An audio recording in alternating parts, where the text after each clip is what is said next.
అంటే పొద్దున్న లేచిన దగ్గర నుంచి భగవంతుని స్మరణలో ఉండాలా? అసలు ఎవరిని స్మరించుకోవాలి? ఏ రకంగా స్టార్ట్ చేయాలి డే అనేది? చూడండి, ఒక రోజు మనకు వచ్చింది అంటే అది భగవంతుడి యొక్క కృప వల్లే కదండి. అవును. ఈరోజు మనకి ఈ జన్మ వచ్చింది అని అంటే స్వామిని స్మరించాలి. హరి హరి హరి హరి అని అంటాం మనం. హరి అష్టకము అని అంటాం అనమాట. హరినామస్మరణతో ప్రారంభం చేయాలి రోజు అని చెప్తారు. భగవంతుడికి, మన ఆచార్యులకి, గురువులకి అందరికీ ఒకసారి నమస్కారం చేసుకోవాలి. పృథ్వీని నమస్కరించాలి, ఎందుకంటే ఆవిడ మన జనని. కానీ ఆవిడ మనల్ని భరిస్తుంది కదండి. మనం ప్రతిరోజు అడుగు పెడుతూ ఉంటాం పృథ్వీ పైన, వివిధ రకములైన కృత్యములు చేస్తూ ఉంటాం అనమాట. కాబట్టి ఫస్ట్ లేవంగానే, ఎంతమందికి అలవాటు ఉందో లేదో తెలియదు కానీ ఫస్ట్ లేవంగానే భూమాతను స్మృశించాలి. శ్లోకములు ఉన్నాయండి, శ్లోకములు నేర్చుకోగలిగితే నేర్చుకోండి. కానీ ఆ భావన, అమ్మా నీ పైన అడుగు పెడుతున్నాను కదా, మమ్మల్ని క్షమించు, మమ్మల్ని రక్షించు అనే ఒక భావనతో మనము నేలని స్పృశించి నమస్కరించుకోగలిగితే అది చాలా అద్భుతమైన విషయం అనమాట. దాని తర్వాత మనం భగవంతుని స్మరించి పృథ్వీని స్పృశించి నమస్కరించుకొని మన గురువులకి, ఆచార్యులకి నమస్కారం చేసుకొని, మీకు ఒక విషయం చెప్తాను. అన్నిటికంటే ముందు 2 అక్షరాలతో ప్రారంభమయ్యేది రోజు పూర్వకాలంలో, హరి అని. ఇప్పుడు కూడా 2 అక్షరాలతో ప్రారంభం అవుతుంది, కాఫీ అని. కరెక్ట్. కాఫీ అనకుండా పక్కన పెట్టి హరి అనటంలో నిద్ర లేవాలి. ఓకే. నిద్ర లేసిన వెంటనే స్నానం ఆచరించాలి. మీకు ఆ విషయం తెలుసా అండి? స్నానం అనేది సనాతన ధర్మంలో చాలా ముఖ్యమైన విషయం. మనము చాలామందికి అర్థం కాదండి. స్నానం లేకుండానే రోజును ప్రారంభం చేసేయటము, వంటింట్లోకి వెళ్ళిపోవటము, తర్వాత టిఫిన్ చేసేయటము, ఇలాంటివన్నీ చేస్తూ ఉంటారు. చాలా పెద్ద తప్పది. మనం ప్రొద్దున లేవంగానే భగవంతుని స్మరించుకొని ముందు చేయవలసింది స్నానము. స్నానంలో కూడా గంగే చ యమునే చైవ గోదావరి సరస్వతి నర్మదే సింధు కావేరి జలేస్మిన్ సన్నిధిం కురు. అన్ని నదులను కూడా, గంగా జలమును, యమునా జలమును మనం స్మరించుకొని స్నానం ఆచరించాలి. మీకు ఇంకొక విషయం చెప్తాను, చాలామందికి తెలియని విషయం. మన ధర్మం మనకి చెప్తుంది, స్నానం ఆచరించేటప్పుడు వస్త్రం లేకుండా స్నానం ఆచరించకూడదు. మనము ఒక బట్ట కట్టుకొని స్నానం చేయాలి. అది ఆ నీటికి, ఆ దేవతకి మనం ఇచ్చే గౌరవం అన్నమాట. కాబట్టి స్నానం ఆచరించేటప్పుడు అపవిత్ర పవిత్రోవ సర్వావస్థాన్ గతోపివ యత్స్మరేత్ పుండరీకాక్షం సబాహ్యాభ్యంతర శుచి.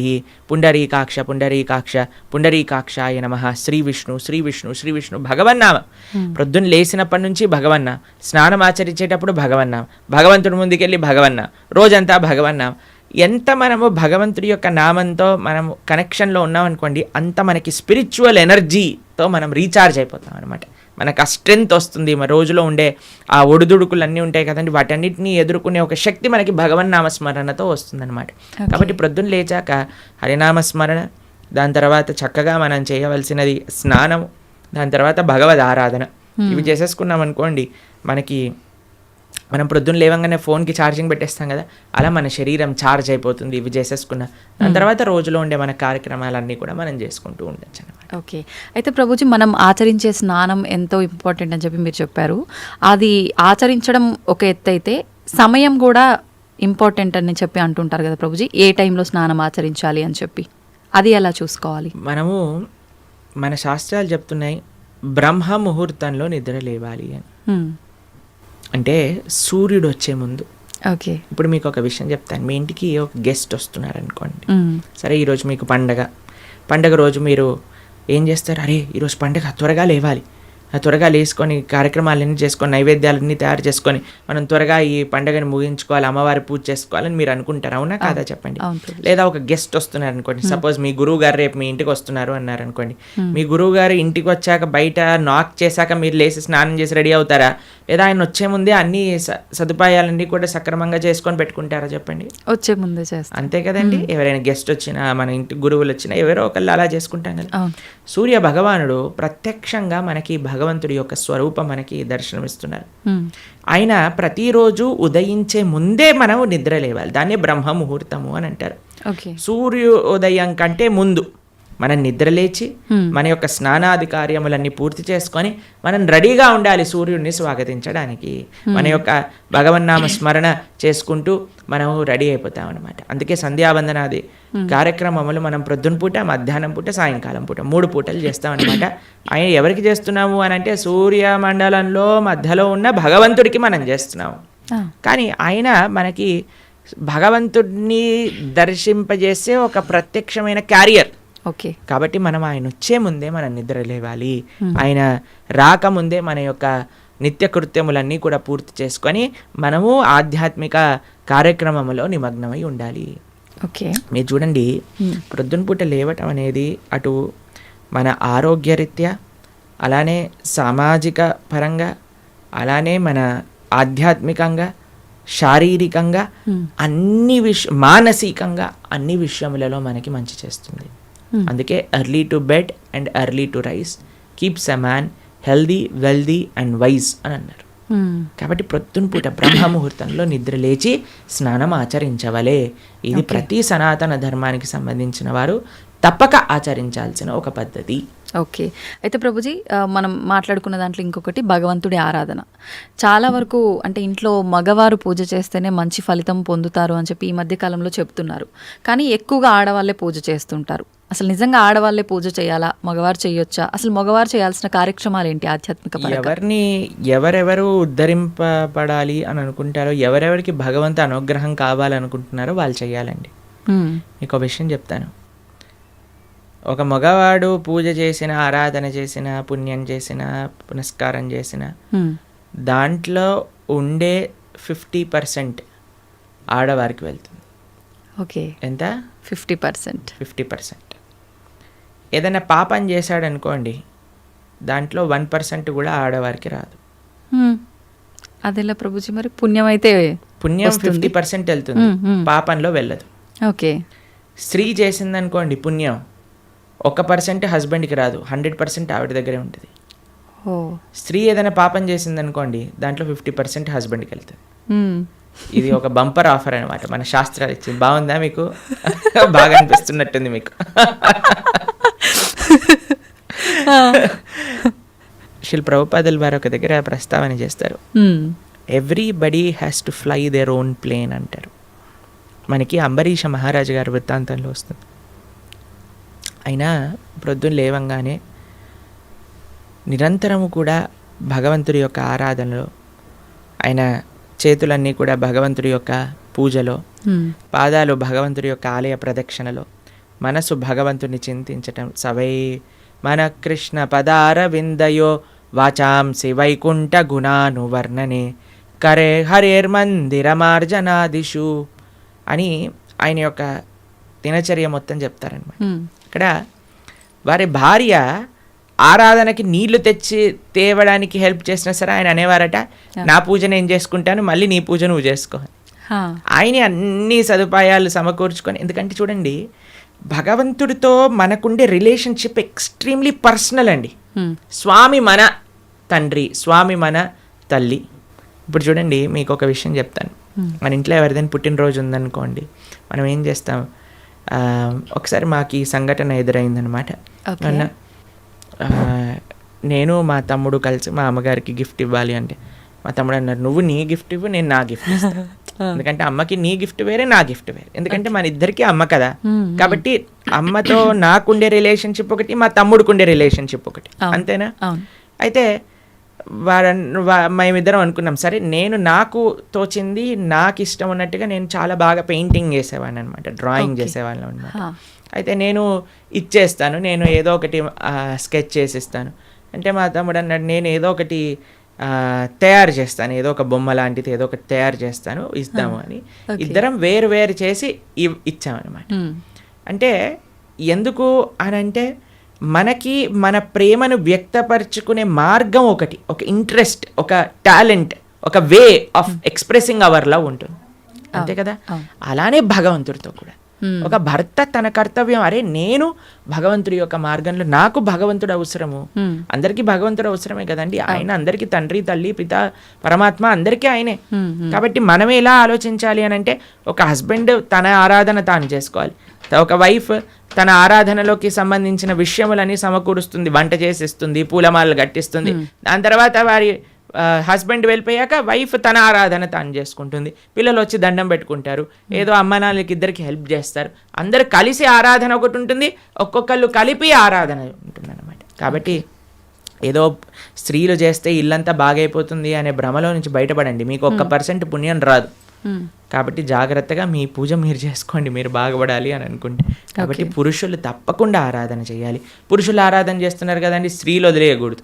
పురుషుడి ఆరాధన పురుషుడికి, స్త్రీ ఆరాధన స్త్రీ, పిల్లల ఆరాధన పిల్లలకి, అందరికి. ఇప్పుడు చూడండి, ఇంటి పెద్ద తింటే మిగతా వాళ్ళందరికీ కడుపు నిండిపోతుందా?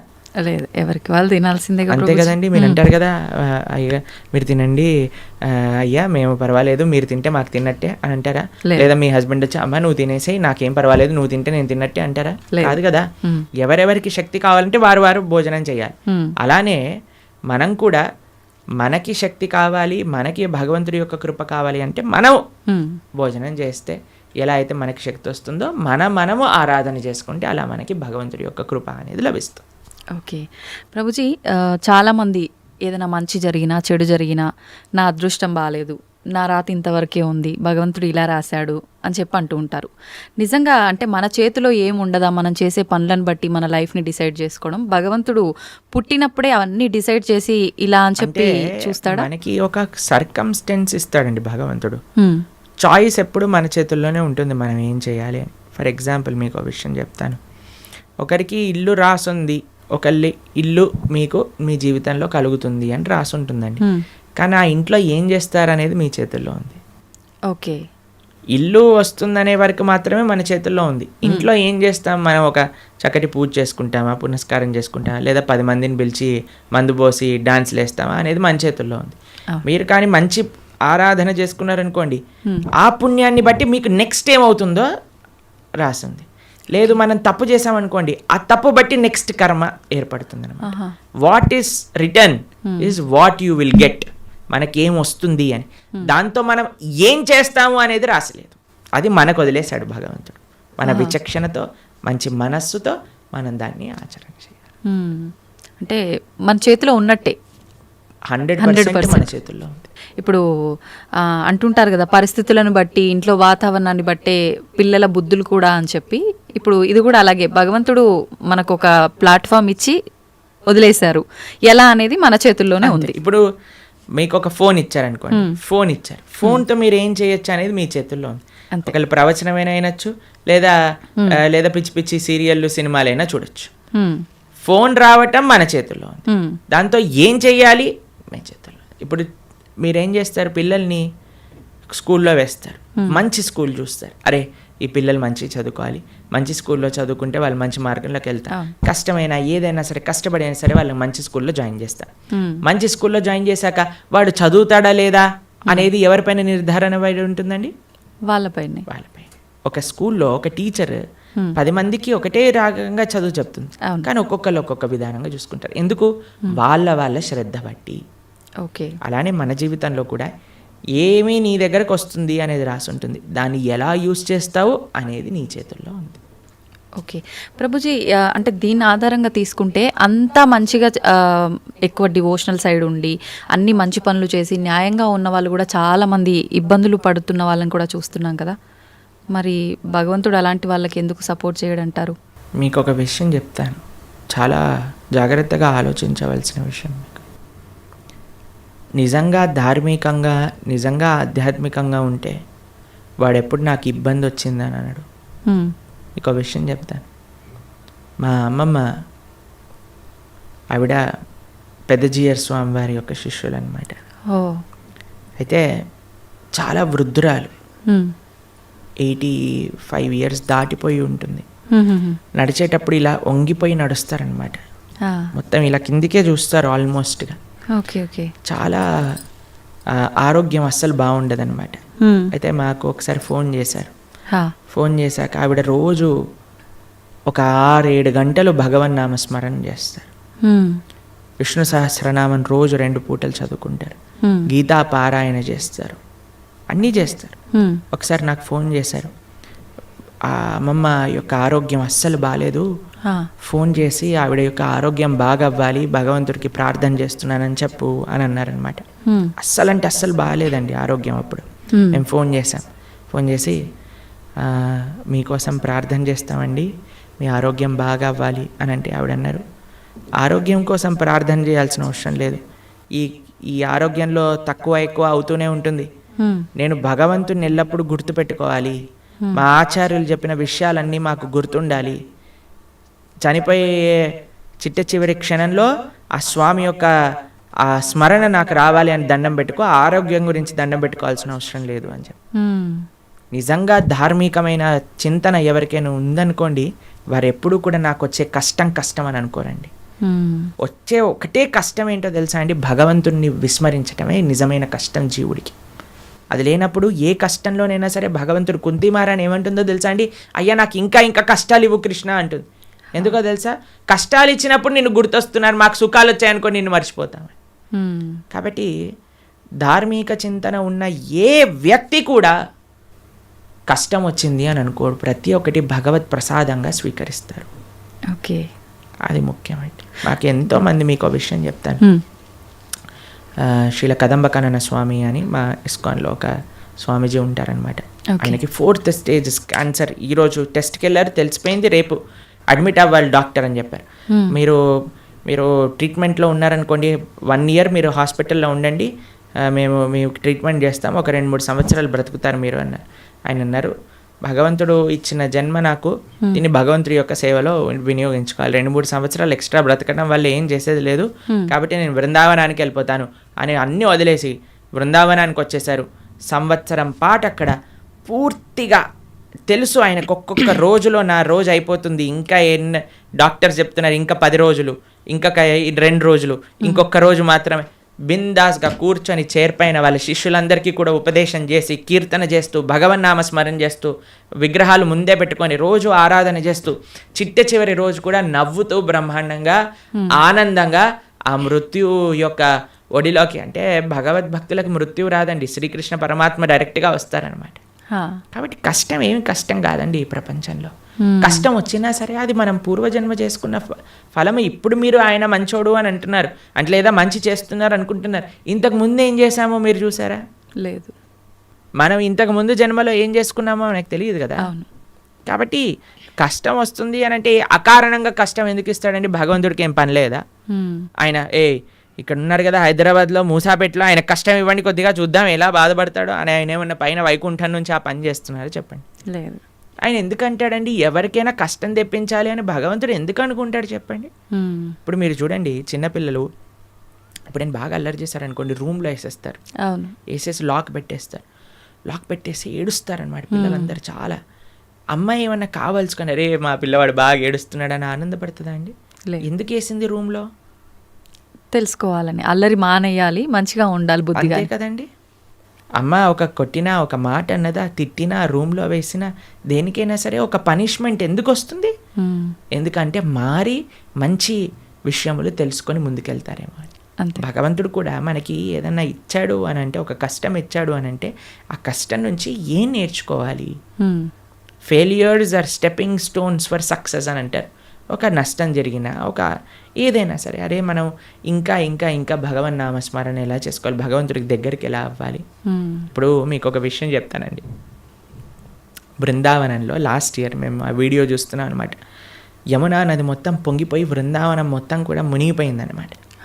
అందరు షాపులలోకి, ఇంట్లలోకి, అన్నిట్లోకి నీళ్ళు వచ్చేసాయి మొత్తం కూడా.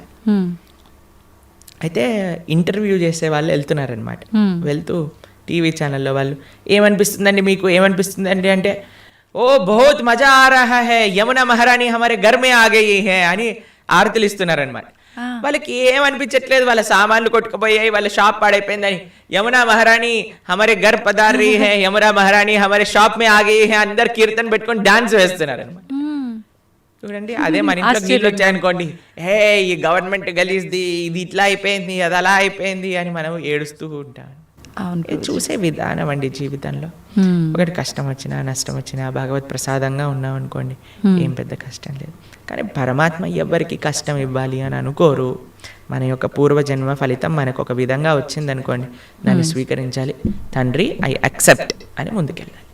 ఓకే ప్రభుజీ, ఇప్పుడు మీరు చెప్పినట్టుగా అమ్మమ్మ గారి విషయం అయితే కానీ, గురువు గారి విషయం ఒకటి చెప్పారు, అదైతే ఏంటి, ఇప్పుడు యమునా నది గురించి చెప్పింది.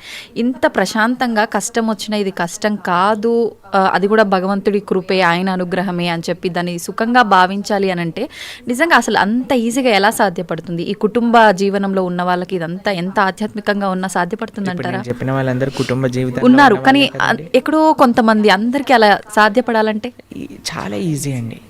భగవంతుడి పైన నమ్మకం ఉండాలి, అంతే, ఇంకేం అవసరం లేదు. ఇప్పుడు మీకు ఒక విషయం చెప్తానండి.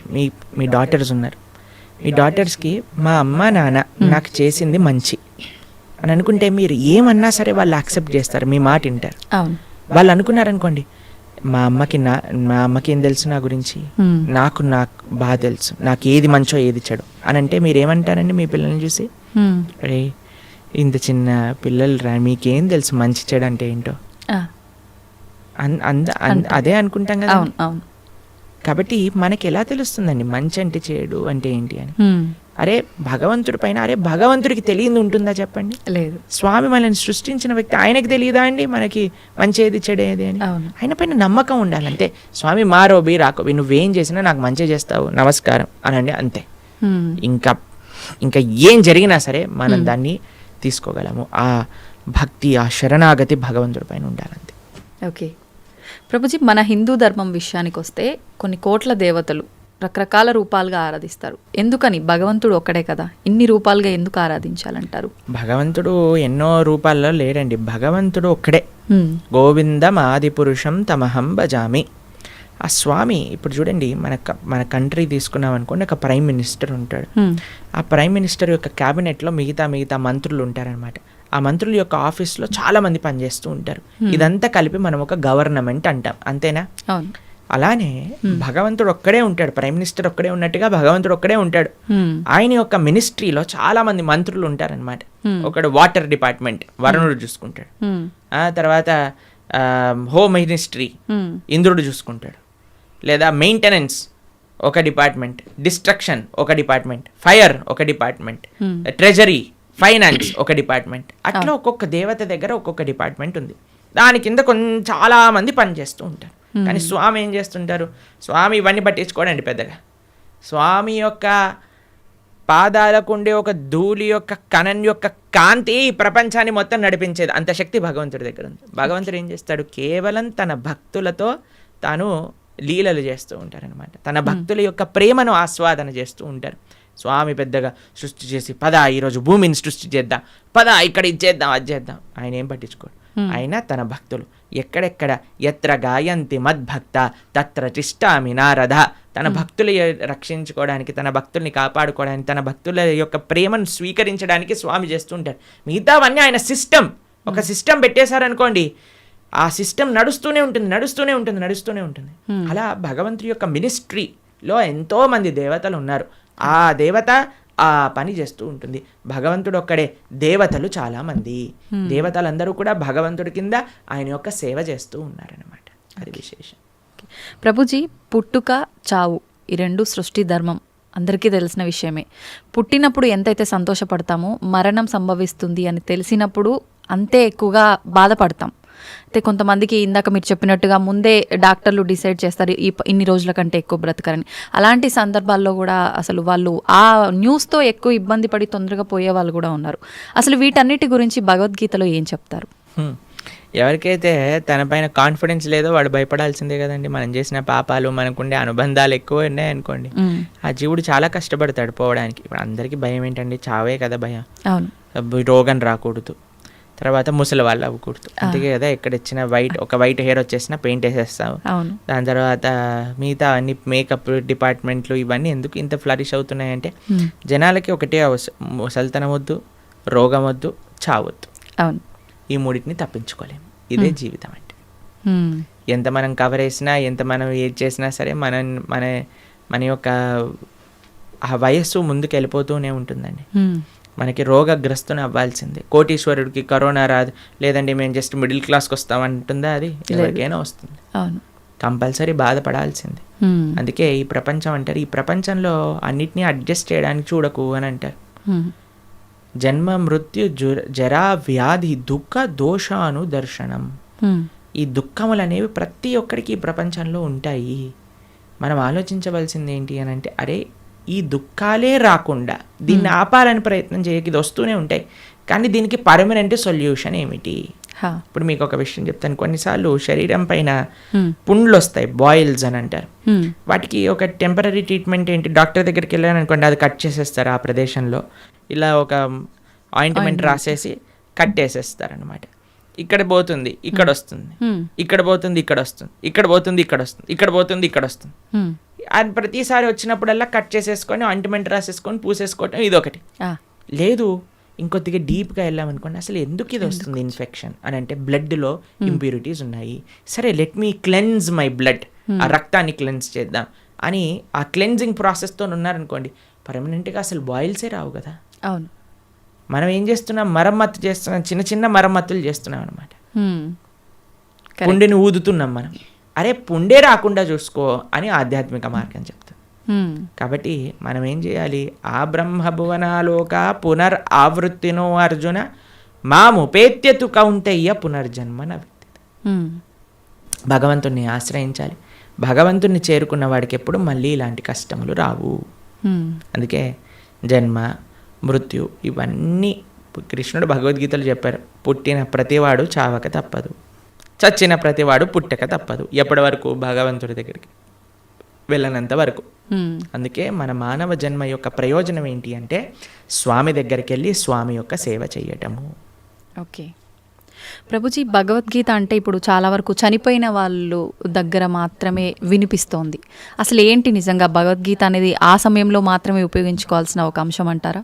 భగవద్గీత చనిపోయిన వారి దగ్గర పెట్టడంలో ఉండే అంతరార్థం ఏంటి అని అంటే, వీడు ఎలానో గీత నేర్చుకోకుండా వెళ్ళిపోయాడు, కనీసం మీరైనా మారండ్రా హ్మ్. అని చెప్పే ఒక విషయం అనమాట. మీరు చూడండి, చనిపోయిన వాళ్ళ దగ్గర గరుడ పురాణాన్ని వినిపిస్తారు. తెలుసా మీకు ఎప్పుడైనా? గరుడ పురాణాన్ని పారాయణ చేయిస్తారనమాట ఎవరైనా చనిపోయారనుకోండి. గరుడ పురాణంలో ఏముంటుందో తెలుసా? నరకాలు ఎలాంటివి, ఎవరెవరు ఏ ఏ నరకానికి వెళ్తారు, ఏ ఏ తప్పులు చేయటం వల్ల ఆ నరకంలో ఏ ఏ శిక్షలు అనుభవించవలసి వస్తుంది అనేవన్నీ కూడా గరుడ పురాణంలో చెప్పున్నారనమాట. ఎందుకు చెప్తారు చనిపోయిన వాళ్ళ దగ్గర అంటే, మిగతా వాళ్ళైనా కనీసం ఇప్పుడు చూడండి, ఎక్కడికి రాకపోయినా వచ్చినా సరే చనిపోయారు అనేసరికి మొత్తం ఇంటిల్లిపాది ఒక దగ్గరకు వస్తుంది. అప్పుడు వచ్చినప్పుడు ఎప్పుడైతే వాళ్ళు ఈ విషయాలు వింటారో వాళ్ళ జీవితంలో పరాకుగా ఉంటారు అని అర్థం. ఓకే, కనీసం ఆ ఎక్స్పెక్టేషన్స్ అంటారు. ఇప్పుడు చూడండి, మన పోయినవాడు పోతాడు, తర్వాత మధ్యాహ్నం ఏంటి మెన్యూ చెప్పండి, ఏమి ఆర్డర్ చేయాలి క్యాటరింగ్ నుంచి అని అందరూ కూర్చొని సినిమాలు చూసుకుంటూ హ్యాపీగా 10-15 రకాలు భోజనం చేసి హాయిగా ఎవరింటికి వాళ్ళు వెళ్ళిపోతున్నారు. చనిపోయిన వాళ్ళ దగ్గర గీత చెప్పటంలో అంతరార్థం ఏంటి అని అంటే, వాడు పోయాడు, కనీసం నీ జీవితమైనా చక్క పెట్టుకో అని. ఓకే, కానీ చనిపోయినప్పుడు వినవలసింది కాదండి గీత. ఇప్పుడు మన గీత చదువుకుంటే మన రాత బాగుపడుతుంది, అందుకోసం గీత చదవమని చెప్తారనమాట. ఓకే, అది విశేషం. ప్రభుజీ, ఆలయాల విషయానికి వస్తే ప్రతి ఆలయంలో కూడా గంటలు ముఖ్యంగా మనకు కనిపిస్తూ ఉంటాయి. ఏంటి ప్రభుజీ గంటలకి ఆలయానికి ఉన్న సంబంధం? భగవంతుడి యొక్క నివేదన చేసేటప్పుడు గంటను మ్రోగించవలే అని ప్రతి దాంట్లో మనకు గంట ఉపయోగించరండి. కొన్ని కైంకర్యములు ఉంటాయి భగవంతుడికి. స్వామి యొక్క అభిషేకం చేసినప్పుడు అన్ని వాద్యములు కూడా గంటలో ఉంటాయి, గంట స్వరూపంలో ఉంటాయి అని అంటారనమాట. కాబట్టి ఆ గంటని భగవంతుడి యొక్క నైవేద్యములలో వాడుతుంటారు. స్వామికి నివేదన చేసేటప్పుడు గంటలు మోగుతూ ఉంటాయి. మీరు తిరుమల వెళ్ళారనుకోండి, టంగ్ టంగ్ టంగ్ టంగ్ అని మోగుతూ ఉంటాయి గంటలు, నైవేద్య గంటలు అనమాట. మీకు కృష్ణుడు ఒకసారి బృందావనంలో దొంగతనం చేయడానికి వెళ్ళారనమాట. అప్పుడు ఒక గోపిక ఏం చేసిందంటే అన్నీ ఉట్టి కట్టేసింది, వెన్న మొత్తం కూడా, కృష్ణుడికి అందకూడదని. తర్వాత కృష్ణుడు ఏం చేసేవాడు, ఉట్టి కడితే రాయి వేసేసాడు వాడు. రాయి వేయంగానే కుండకి చిన్న రంధ్రం పడేది. చక్కగా అక్కడ నుంచి మొత్తం వెన్న ఇలా ఫౌంటైన్ లాగా షవర్ లాగా వచ్చేస్తుంది అనమాట. కింద అందరూ పాలు పెరుగు వెన్న నెయ్యి అన్ని తాగేస్తూ ఉండేవారు. అయితే ఈ గోపిక కొద్దిగా తెలివైన గోపిక. ఇప్పుడు ఏం చేసింది తెలుసా అండి, ఈ ఉట్టితో పాటు గంటలు కూడా కట్టింది. ఉట్టిని ఊపారనుకోండి గంట మోగుతుంది, వెంటనే వచ్చి కృష్ణుడిని పట్టేసుకోవాలి. తర్వాత కృష్ణుడు అన్నాడు సరే వెయ్యండి, ఒకళ్ళ పైన ఒకళ్ళు నించోండి అనగానే ఒకళ్ళు ఉన్నారు. కృష్ణుడు పైకి ఎక్కాడు. పైకి ఎక్కగానే గంటలు చూశాడనమాట. గంటలు చూసాగానే భగవంతుడు అన్నాడు గంటలారా మోగకూడదు అని అన్నాడు. సరే స్వామి మీరు ఏం చెప్తే అది మోగం అని కూర్చున్నాయన్నమాట. కృష్ణుడు వెంటనే లోపల చేయబెట్టి బ్రహ్మాండంగా వెన్న తీసి అందరికీ పంచుతుంది. కృష్ణుడు ఎప్పుడు తాను తినేవాడు కాదండి, అందరికీ పంచేవాడు. మన భగవంతుడికి ఉన్న లక్షణమే అది, ఇవ్వటం తప్ప ఆయనకేం తెలియదు. ఇస్తుండేవాడు. తన స్నేహితులకు పెట్టేశారు, కోతులకు పెట్టేశారు, ఆయన దగ్గర ఉన్న వాళ్ళందరికి పెట్టేశారు. ఇంకా లాస్ట్కి ఆయన తినాలి అని నోట్లో పెట్టుకోగానే గంటలన్నీ మోగటం ప్రారంభం చేశాయి. ఆ గోపిక వచ్చేసింది, పట్టేసుకుంది. భగవంతుడు అనుకున్నాడు ఆ గోపిక పట్టేసుకొని లాగేస్తుంటే ఒరే గంటలారా చెప్పాను కదరా మిమ్మల్ని మోగద్దా అని, ఎందుకు మోగారు, ఇప్పటి వరకు బాగానే ఉన్నారు కదా. అయ్యా ఏం లేదండి మాకు అలవాటు కదా, మీరు నైవేద్యం స్వీకరిస్తుంటే మోగటామని, అందుకే మీరు తింటాం ప్రారంభం చేయగానే మేము మోగేసాము అని అన్నాయి అనమాట గంట. కాబట్టి అందరికీ కూడా భగవంతుడి యొక్క సేవలో వినియోగించుకోవాలి అనే ఒక లక్షణం ఉంటుందన్నమాట. గంట భగవంతుడికి నివేదన చేసేటప్పుడు గంట మోగించడం, భగవంతుడికి కైంకర్యం జరిగేటప్పుడు గంట మోగించడం. ఎందుకంటే సర్వ వాయిద్యములన్నీ కూడా ఘంటానాదంలో ఉంటాయి అని మన శాస్త్రములు చెప్తున్నాయి అన్నమాట. కాబట్టి గంటను ఉపయోగించాలి మంత్రంతో పాటు కైంకర్యంతో పాటు అని మనకు చెప్తారనమాట. ఓకే ప్రభుజీ, అలా అని ఊరికే ఆలయంలోకి వెళ్ళి టింగ్ టింగ్ అని ఊరికే ఎక్కడున్నా సరే ఏదున్నా పాపం భగవంతుడికి ఎందుకంటే డిస్టర్బెన్స్. కాబట్టి మనం వచ్చామని ఆయన గంట మోగిస్తేనే మన వైపు చూడడు. మనం మంచి చేస్తే ఆయన నువ్వు గంట మోగించినా సైలెంట్గా ఆలయం బయట నుంచి భగవంతుని చూసినా ఆయన మనల్ని చూస్తారు. ఎందుకంటే ఆయన చెప్పిన మాట వింటున్నాం కాబట్టి. ఏం మాట వినకుండా టంగ్ టంగ్ సినిమాలో గా రక్తం గారేటట్టుగా గంటలు కొట్టి మనం కింద బేవోష్ అయిపోవాల్సిన అవసరం ఏం లేదు. భగవంతుడి యొక్క అటెన్షన్ కావాలి అనుకుంటే మనం స్వామి యొక్క మాటలు గీత భాగవత రామాయణాదులు మనం విని మనం దాని జీవితంలో ఆచరిస్తున్నాము అని అంటే స్వామి వెయిట్ చేస్తూ ఉంటారు. శ్రీల భక్తి సిద్ధాంత సరస్వతి ఠాకూర్ అని మా ఆచార్యులు ఆయన చెప్తారనమాట, don't try to see Krishna, serve Krishna in such a way that Krishna would want to see you అని అంటారు. ఆయన ఏమంటారంటే దేవుణ్ణి చూడాలి అని పరితపించకు, భగవంతుడి యొక్క సేవ ఎలా చెయ్యి అని అంటే భగవంతుడే నిన్ను చూడాలి అని అనుకోవాలి, అట్లా సేవ చేయటం నేర్చుకో అని అంటారనమాట వారు. కాబట్టి ఆ విధంగా మనం ఉండేటట్టుగా ప్రయత్నం చేసుకోవాలి. గంట ఆడవాళ్ళు కొట్టకూడదు పూజా సమయంలో హారతి ఇచ్చేటప్పుడు, కానీ పక్కన మగవాళ్ళు గంట కొట్టాలి ఆడవాళ్ళు హారతి ఇవ్వాలని వింటూ ఉంటాం. నిజంగా గంట ఆడవాళ్ళు కొట్టకూడదు అంటారు? అలాంటివి ఏం లేదండి, భగవంతుడి యొక్క సేవలో అందరు సమానమే. ఇంకొకటి సేవ అన్నారు. భగవంతుడికి భక్తితో మనం చేసే పనులు ఇష్టపడతాడా, లేదంటే సేవ చేస్తే ఎక్కువగా అనుగ్రహిస్తాడంటారా? భక్తితో సేవ చేస్తే ఇష్టపడతారు. పూజల కన్నా సేవని ఎక్కువగా ఇష్టపడతారా? సేవ అంటే భగవంతుడికి చేసే ఆరాధన కూడా సేవనే. శ్రీ విగ్రహ సేవ అని అంటాం. భగవంతుడికి నైవేద్యం సమర్పణ చేయటం సేవనే, లేదా గోవులకి సేవ చేయటం సేవనే, 10 మందికి భగవత్ ప్రసాదాన్ని నివేదన చేయటం సేవనే, 10 మందికి భగవంతుడికి సంబంధించిన విషయములు చెప్పటం సేవనే, ఆలయానికి వెళ్ళటం సేవనే. కాబట్టి భగవంతుడి యొక్క భక్తులకి సేవ చేయటం సేవనే. ఎన్నో రకాల సేవలు ఉన్నాయండి. స్వామి యొక్క ఆరాధన సేవాభావనతో ఏమి సేవ అంటే ఏంటో తెలుసా అండి, ఇప్పుడు ఏదైనా అపేక్షించామనుకోండి అది బిజినెస్ అవుతుంది, సేవ అవ్వదు. తండ్రి నేను ఈ పూజ చేస్తాను నువ్వు నాకు అది ఇవ్వు, సేవ కాదు, అది బిజినెస్. బిజినెస్ ట్రాన్సాక్షన్ మాత్రమే. సేవ అంటే నాకేం వద్దు తండ్రి నేను నీకు చేస్తా, అది సేవ.